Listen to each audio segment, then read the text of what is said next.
Ryan Reyes and Kirby Raimundo. Here's Boy Cruz with a jump. And the ball ends up with Santa Lucia with 12 seconds to go. And they need to hurry. Here's Joseph Yo. 4-3. And that's the ball game. That's the ball game. We'll see you all Sunday for winner-take-all Game 7. The Pure Foods Tender Juicy Giants will extend the series after winning Game 6, and they tie the series at 3 games apiece. Now, what a game, Miko. Pure Foods. Yung simula nila sa larong ito, that first quarter was just big time when they got that big lead. Pero yung Santa Lucia, still, they did their share. The third quarter has been their quarter. Humabol sila, but in the end, big game, James. Matagal nga siya nagpahinga.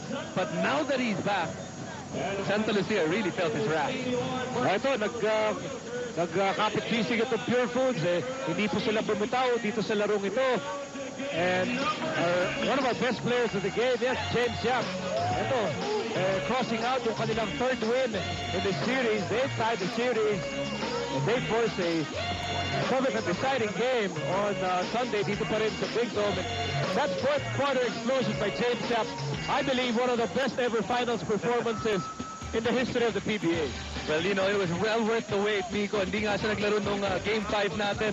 Pagbalik niya sa Game 6, he was able to carry his team in the fourth. And Coach Ryan Gregorio most likely telling the troops, our job is not yet done. One more game to go to complete this comeback bid.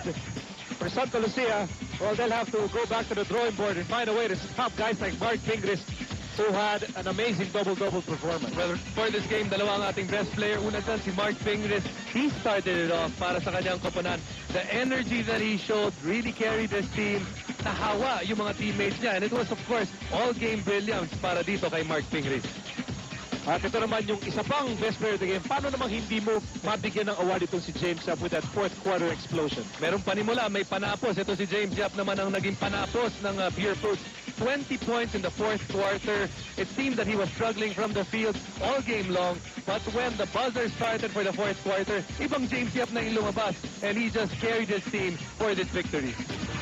Kung kaya't magkikita-kita tayo sa linggo, ang napakainit na pagtutuos sa huling duelo magtatapos. Walang kukurap. Corona, kanino mapupunta? Game 7 ngayong linggo na. Sa ngalan ng lahat ng buo-buo ng ABC Sports, Richard Del Rosario, Coach Solomon Black, Eric Reyes, Dominic Uy, Paulo Trillo, Margo Vargas, my partner Jason Rep, I'm Nico Alili saying good night from the Big Dome. This is the PBA on ABC.